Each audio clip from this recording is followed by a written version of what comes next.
Students, हम इसके पहले वाले वीडियो में हेलो एल्केन और हेलो एरीन की नाम पद्धति पढ़ चुके हैं। उसी क्रम में हम थोड़ा सा आगे बढ़ते हैं। हमको एक यहाँ कंपाउंड दिया है CH3CHCl2, इसका हमको नामकरण करना है। नामकरण देखिए आप। सबसे पहले तो हम ये देख रहे हैं कि इस कार्बन पर 2 Cl उपस्थित हैं, 2 हेलोजन परमाणु एक ही कार्बन पर उपस्थित हैं। जबकि आप इस चित्र में क्या देख रहे हैं, एक हेलोजन परमाणु, एक Cl इस कार्बन पर उपस्थित है, जबकि दूसरा Cl, दूसरा हेलोजन परमाणु इस कार्बन पर उपस्थित है। मतलब यहाँ हेलोजन परमाणु अलग अलग कार्बन पर उपस्थित हैं। लेकिन जब आप यहाँ देखोगे तो ये Cl इसी कार्बन पर उपस्थित है, दोनों Cl इसी कार्बन पर उपस्थित हैं। अगर आपको ऐसे नहीं दिख रहे हैं तो इसको हम खोल के लिख देते हैं। यहाँ पर C है और C से कितने हाइड्रोजन जुड़े, ये 3, एक H, ये एक H, ये एक H, ये CH3 को खोल के लिख दिया। इसके बाद हमने सिंगल बॉन्ड लगाया और ये C, और इससे हमने क्या किया, एक तो हमने ये जोड़ दिया हाइड्रोजन, और इससे क्या जोड़े हैं, 2 Cl, एक Cl यहाँ और एक Cl यहाँ। तो क्या समझ में आया कि इसी कार्बन पर 2 हेलोजन परमाणु जुड़े हैं। तो हम इस स्थिति को जैम कहते हैं। क्या कहते हैं, जैम। और जब अलग अलग कार्बन पर अलग अलग क्लोराइड, अलग अलग हैलाइड जुड़े हों तो इस स्थिति को हम विष कहते हैं। परिभाषा है, यदि समान हेलोजन, कैसे हेलोजन होने चाहिए, समान। ये नहीं कि एक Cl हो एक Br हो, नहीं, समान होना चाहिए। अगर Cl है तो Cl ही Cl, Br है तो Br Br। तो यदि समान हेलोजन क्या हो, दोनों हेलोजन, समान हेलोजन परमाणु युक्त हेलो यौगिक में, किस, ये क्या है, एक हेलो यौगिक है। कैसा हेलो यौगिक है, समान हेलोजन वाला। तो समान हेलोजन वाले हेलो यौगिक में दोनों हेलोजन परमाणु एक ही कार्बन परमाणु पर उपस्थित हो, एक ही कार्बन परमाणु पर उपस्थित हो तो इसको हम जैम डाइहैलाइड कहते हैं। ठीक है। तो यहाँ पर ये एक ही कार्बन पर 2 हेलोजन उपस्थित हैं, इसलिए हम इसको क्या कहेंगे, जैम कहेंगे। तो इसका नाम लिखेंगे तो सामान्य नाम होगा इसका जैम डाइहैलाइड, जैम डाइहैलाइड। और जैम डाइहैलाइड का सामान्य नाम एक और होता है एथिलीन क्लोराइड। क्या बोलते हैं, एथिलीन क्लोराइड। IUPAC नाम लिखे तो IUPAC में हम क्या चुनते हैं, कार्बन की लंबी श्रृंखला। तो हमें तो यहाँ 2 कार्बन वाली ये श्रृंखला दिख रही है, ये 2 कार्बन है इस पर, यही लंबी श्रृंखला हुई। तो 2 कार्बन वाली लंबी श्रृंखला का नाम हम क्या देते, एथ। और सारे सिंगल बॉन्ड है तो क्या होगा, एथेन। अब 1 इस कार्बन को दे दें हम 1 और इस कार्बन को दे दें 2, तो यहाँ पर 1 स्थिति पर क्या जुड़े हैं, क्लोरो। कितने क्लोरो, 2। तो 1,1 क्यों लगा, क्योंकि 2 क्लोरो हैं। तो IUPAC नेम में 1,1 die chloro ethane IUPAC name हो गया। अब हम इस एग्जाम्पल पर आते हैं। तो हमने क्या कहा, अलग अलग हेलोजन, समान हेलोजन क्या हो, अलग अलग कार्बन पर उपस्थित हो तो हम इसको क्या स्थिति कहेंगे, विष। और जब एक ही कार्बन पर दोनों हेलोजन होंगे तो जैम बोलते हैं। तो यहाँ पे इसका सामान्य नाम होता है विष डाइहैलाइड, और विष डाइहैलाइड का सामान्य नाम एथिलीन डाइक्लोराइड होता है, जबकि जैम वाले का एथिलीडीन क्लोराइड और इसका एथिलीन डाइक्लोराइड। IUPAC नाम में हम फिर से श्रृंखला चुन लेते हैं। तो हमारी ये क्या है, लंबी श्रृंखला 2 कार्बन वाली। तो फिर से 2 कार्बन के लिए एथ लगेगा और सारे सिंगल बॉन्ड है तो एथेन। तो क्या बन गया, एथेन। अब हम आते हैं प्रतिस्थापी पर। तो इस कार्बन को हम 1 नंबर दे दें, इस कार्बन को हम 2 नंबर दे दें। तो यहाँ पर 1 पर भी क्लोरो जुड़ा और 2 पर भी क्लोरो जुड़ा है। तो हम क्या बोलेंगे, 1,2 डाई क्लोरो। 2 क्लोरो है ना, 1,2 डाई क्लोरो। यहाँ क्या नाम था, 1,1, क्योंकि दोनों ही क्लोरो कहाँ थे, 1,1 पर। तो यहाँ नाम था 1,1 डाई क्लोरो एथेन। यहाँ नाम होगा 1,2 डाई क्लोरो इथेन। ये थोड़ा सा जैम और विष और आपको बताना था। अब हम आते हैं CH आबंध की प्रकृति। हम पढ़ क्या रहे, हेलो एल्केन पढ़ रहे हैं। और हेलो एल्केन क्या थी, एल्केन में से क्या होता था, एक हाइड्रोजन का प्रतिस्थापन होता था। एल्केन में से एक हाइड्रोजन का प्रतिस्थापन होता था, किसके द्वारा, हेलोजन परमाणु के द्वारा। जैसे हमने ये मान लिया था कि हमारे पास CH4 है और CH सबसे सरलतम हाइड्रोकार्बन है ये, और हमने इसका क्या किया, एक हाइड्रोजन को प्रतिस्थापित कर दिया। तो ये क्या बन गया था, CH3Cl के द्वारा कर दिया प्रतिस्थापन इस हाइड्रोजन का। तो ये तो हमारी एल्केन थी, ये पुरानी बात बता रहे हैं, ये क्या है, एल्केन। जबकि ये क्या बन गया हमारा, हेलो एल्केन। ये हमारी क्या बन गई, हेलो एल्केन। इसी को क्या बोलते थे हम, एल्किल हैलाइड वर्गीकरण में बताया था कि ऐसी हेलो एल्केन जिसमें हेलोजन परमाणु सीधे किससे जुड़ा हो, एल्किल ग्रुप से जुड़ा हो, तो इसको हम क्या कहते थे, एल्किल हैलाइड कहते थे। अब आप देखिए कि अगर इसको हम खोल दें, इसी को हम क्या करें, खोल दें, तो यहाँ पर आप क्या देख रहे हैं कि इस कार्बन से क्या जुड़े हैं, 4 हाइड्रोजन बॉन्ड जुड़े हैं। क्या जुड़े हैं, 4 हाइड्रोजन बॉन्ड। और हम इस स्ट्रक्चर को खोलें तो 3 तो जुड़े हैं क्या, हाइड्रोजन बॉन्ड, और एक क्या जुड़ा है, Cl। Cl की जगह मान लो हम कोई भी हेलोजन ले लें, तो यहाँ पर C और Cl बॉन्ड की बात हो रही है। किसकी बात हो रही है, C और X बॉन्ड की, C और X आबंध की। X मतलब कोई भी हेलोजन परमाणु, हमने यहाँ Cl लिया था, मान के चलो X भी लिख सकते थे। तो अभी हम इस बॉन्ड की बात करना चाह रहे हैं जो किसके बीच में बन रहा है, किस बंध की बात करना चाह रहे हैं, जो कार्बन और हेलोजन के बीच में बन रहा है। कार्बन और हेलोजन के बीच में बने बंध की बात हम कर रहे हैं। तो हमने लिख दिया C और X, क्योंकि कार्बन और हेलोजन को X से रिप्रेजेंट करते हैं। तो C और हेलोजन आबंध की प्रकृति हमको समझना है, तो हमने यहाँ लिख दिया कैसी प्रकृति होती है, ध्रुवित होती है। अब आप हमें ये बताइए, कक्षा 11 में आप पढ़ चुके हो इलेक्ट्रोनेगेटिविटी, विद्युत ऋणात्मकता।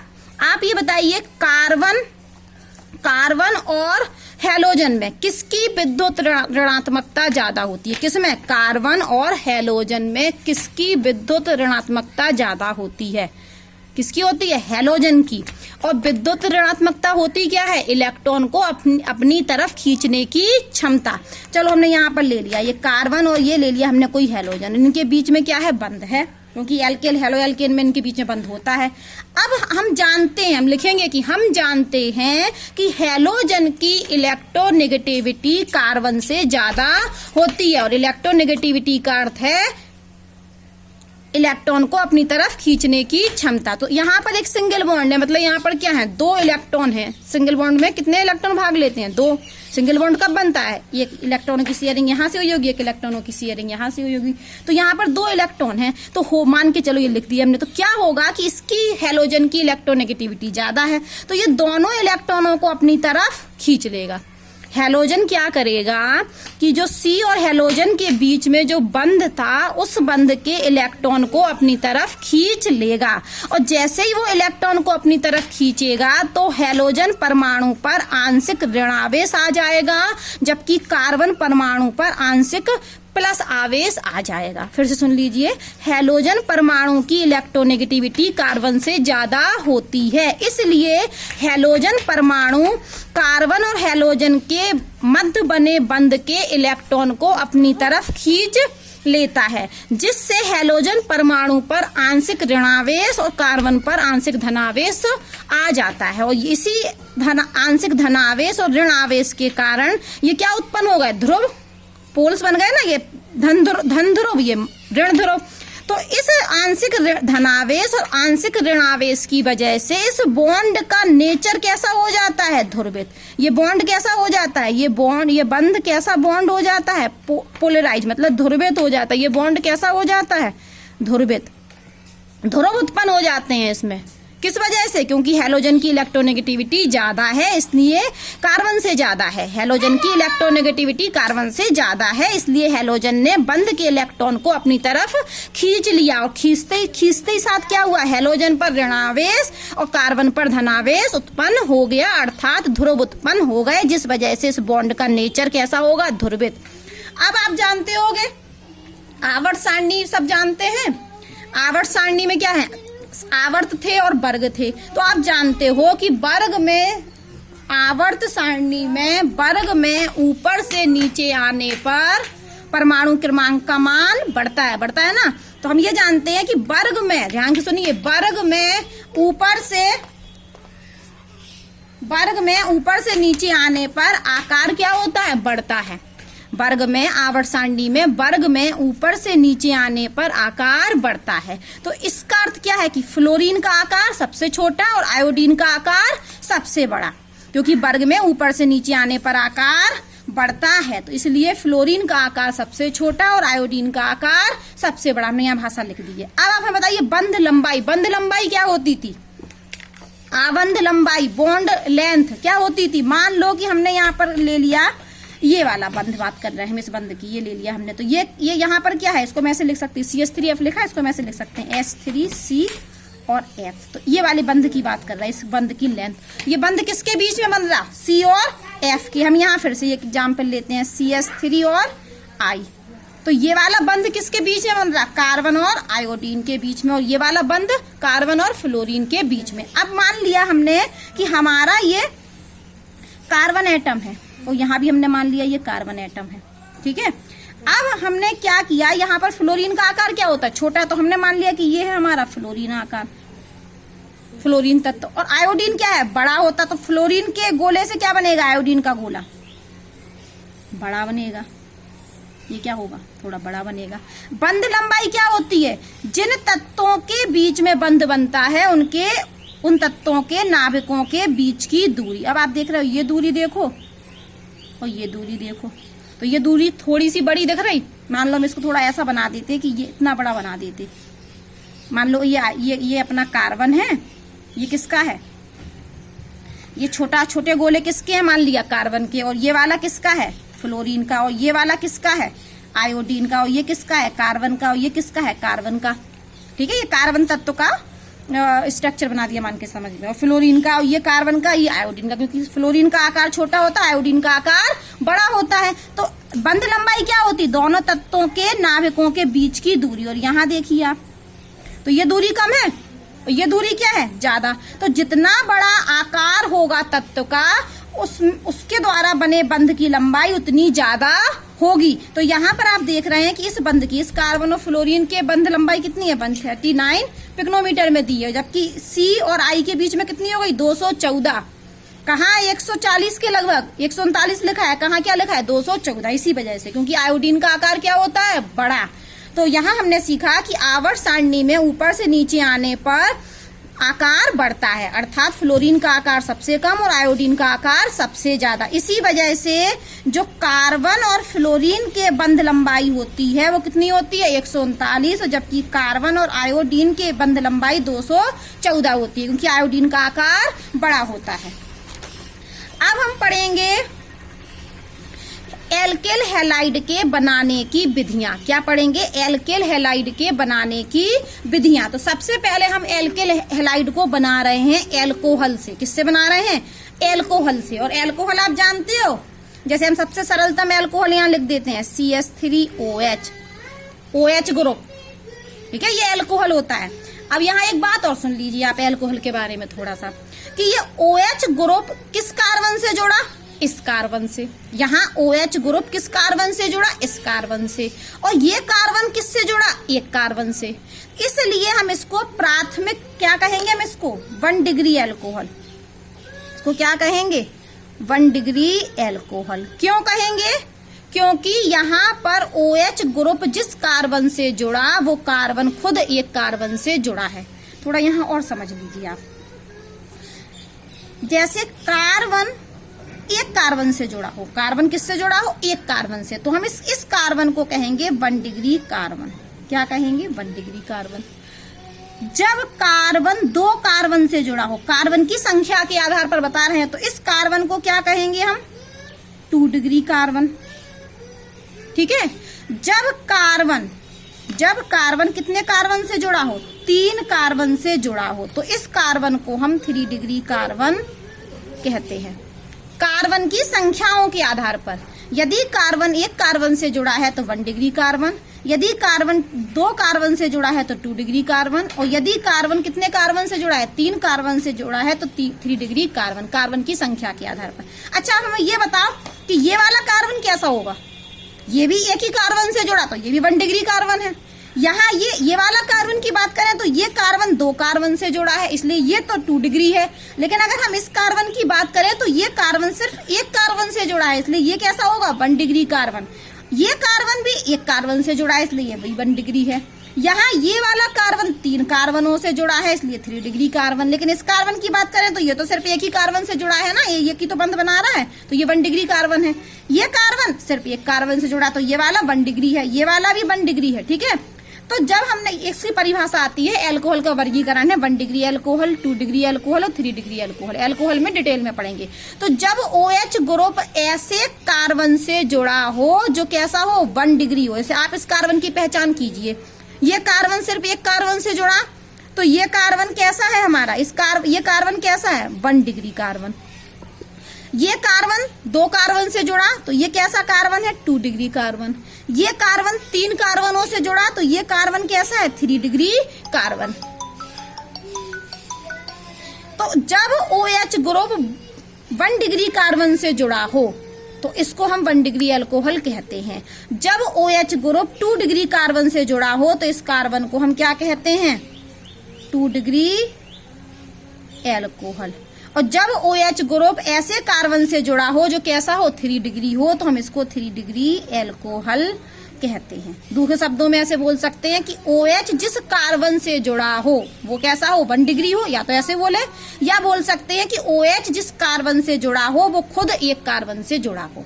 यहाँ OH जिस कार्बन से जुड़ा यदि वो 2 डिग्री है तो 2 डिग्री अल्कोहल बोलेंगे, या OH जिस कार्बन से जुड़ा हो वो खुद क्या हो, 2 कार्बनों से जुड़ा हो, तो ऐसे अल्कोहल को हम 2 डिग्री अल्कोहल कहते हैं। यहाँ OH ऐसे कार्बन से जुड़ा हो जो 3 डिग्री हो तो हम उसको 3 डिग्री अल्कोहल कहेंगे, या दूसरे शब्दों में कि OH ऐसे कार्बन से जुड़ा हो जो खुद 3 कार्बनों से जुड़ा हो तो ऐसे अल्कोहल को हम 3 डिग्री अल्कोहल कहते हैं। अब हम आते हैं, हम अल्कोहल से क्या बना रहे हैं, एल्केल हैलाइड। अल्कोहल से क्या बना रहे हैं, एल्केल हैलाइड। तो क्या होता है, 3 अभिकर्मक हैं। जैसे हम कंसंट्रेट हैलोजन अम्ल ले लें, कंसंट्रेट हैलोजन अम्ल ले लें, फॉस्फोरस हैलाइड ले लें, या थायोनिल क्लोराइड ले लें, तो ये तीनों अभिकर्मक क्या करते हैं, अल्कोहल को एल्केल हैलाइड में बदल देते हैं। ये तीनों अभिकर्मक हैलोजन अम्ल, फॉस्फोरस हैलाइड, थायोनिल क्लोराइड ऐसे अभिकर्मक हैं जो अल्कोहल को एल्केल हैलाइड में बदल देते हैं। अर्थात मतलब क्या करते हैं ये, मान लो हमने यहाँ पर कोई एल्केल हैलाइड ले ली, सबसे सिंपल वाली ले लेते हैं, CH3OH, और ये क्या बना दे रहा है, ये क्या बना दे रहा है, CH3X बना दे रहा है। देखो ये अल्कोहल है और ये क्या है, हमारी एल्केल हैलाइड। तो क्या हुआ, हम क्या ले लें, या तो वो कह रहे हैं आप कोई भी हैलोजन अम्ल ले लें, HX हैलोजन अम्ल, कोई भी हैलोजन अम्ल ले लें, या वो कह रहे हैं कि क्या ले लें हम, फॉस्फोरस हैलाइड ट्राई वाला ले लें, चाहे हम क्या ले लें, पेंटा वाला ले लें, फॉस्फोरस ट्राई हैलाइड ले लें, चाहे फॉस्फोरस पेंटा हैलाइड ले लें, चाहे हम क्या ले लें, थायोनिल क्लोराइड SOCl2। इन तीनों अभिकर्मक में से हम कोई भी अभिकर्मक ले लें तो ये अभिकर्मक क्या करते हैं, OH ग्रुप का प्रतिस्थापन कर देते हैं और OH की जगह क्या लग जाता है, X। तो अल्कोहल में क्या होता है, OH हटता है और OH की जगह क्या जुड़ जाता है, हैलोजन परमाणु जुड़ जाता है। लेकिन अपने आप नहीं जुड़ता है, किनकी उपस्थिति में, या तो हैलोजन अम्लों की उपस्थिति में, या फॉस्फोरस हैलाइड की उपस्थिति में, या थायोनिल क्लोराइड की उपस्थिति में। इन तीनों अभिकर्मक की उपस्थिति में अल्कोहल किसमें बदल जाते हैं, एल्केल हैलाइड में बदल जाते हैं। सिंपल शब्दों में OH हट जाता है और X लग जाता है। अब ये पहला हमने यहाँ पर लिख दी, तो भाषा लिखी जो मैंने बोली, यहाँ पर सबसे पहला अभिकर्मक क्या है, HCl हैलोजन अम्ल, ठीक है। दूसरा अभिकर्मक क्या था, फॉस्फोरस हैलाइड, जो क्या हो सकता था, फॉस्फोरस ट्राई हैलाइड भी हो सकता था और फॉस्फोरस पेंटा हैलाइड भी हो सकता था। तीसरा अभिकर्मक क्या था, थायोनिल क्लोराइड। तीनों अभिकर्मक हमने आपको सूत्र बता दिए इनके। अब हम पहला अभिकर्मक ले लेते हैं, HCl हैलोजन अम्ल से कैसे अल्कोहल एल्केल हैलाइड में बदलता है, हैलोजन अम्ल की सहायता से कैसे अल्कोहल एल्केल हैलाइड में बदलता है। तो यहाँ देखिए हमने एक अल्कोहल ले लिया और इस अल्कोहल की अभिक्रिया हैलो अम्ल से हैलोजन अम्ल मतलब HCl से करा दी। तो क्या हुआ, ये OH ग्रुप हटा और OH की जगह कौन आ गया, Cl। तो ये हमारा क्या था, अल्कोहल, ये क्या था, अल्कोहल, और ये क्या बन गया,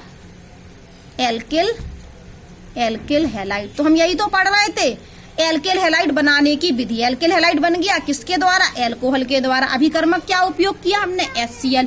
लेकिन यहाँ सुन लीजिए कि जब हम प्राथमिक अल्कोहल लें, हम क्या लें, प्राथमिक अल्कोहल, तो हम हैलो अम्ल HCl के साथ हमें ZnCl2 लेना पड़ता है। ZnCl2 यहाँ कैटालिस्ट की तरह वर्क करता है। अगर हम ZnCl2 नहीं लेंगे तो ये अभिक्रिया नहीं होगी। तो नोट लिख लीजिए, कैसे अल्कोहल में, 1 डिग्री अल्कोहल और 2 डिग्री अल्कोहल में। अब हम आपको समझा चुके 1 डिग्री क्या होता है, 2 डिग्री अल्कोहल क्या होता है।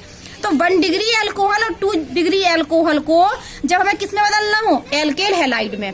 1 डिग्री अल्कोहल हो या 2 डिग्री अल्कोहल हो, और हमें उसको काय में बदलना हो, एल्केल हैलाइड में। तो हम किससे अभिक्रिया करा दें, हैलोजन अम्ल से करा दें। लेकिन हमें किसकी उपस्थिति लेनी पड़ेगी, ZnCl2 की उपस्थिति लेनी पड़ेगी। लेकिन यदि 3 डिग्री अल्कोहल हुआ और इसकी अभिक्रिया हम हैलोजन अम्ल से कराएं तो ZnCl2 नहीं लेना पड़ेगा। कमरे के तापमान पर ही ये अभिक्रिया आसानी से हो जाएगी। यहाँ 3 डिग्री एल्कोहल एल्केल हैलाइड में बदल जाएगा, सिर्फ किसकी सहायता से? हैलोजन अम्ल की सहायता से। तो नोट क्या है कि 3 डिग्री एल्कोहल में जब 3 डिग्री एल्कोहल की अभिक्रिया जब हम हैलोजन अम्ल से कराते हैं तो ZnCl2 नहीं लेना पड़ता है, नहीं ZnCl2 की आवश्यकता नहीं पड़ती है। जबकि 1 डिग्री एल्कोहल और 2 डिग्री एल्कोहल की अभिक्रिया जब हम हैलोजन अम्ल से कराते हैं और एल्केल हैलाइड बनाते हैं तो ZnCl2 की आवश्यकता पड़ती है, लेकिन 3 डिग्री में नहीं पड़ती है।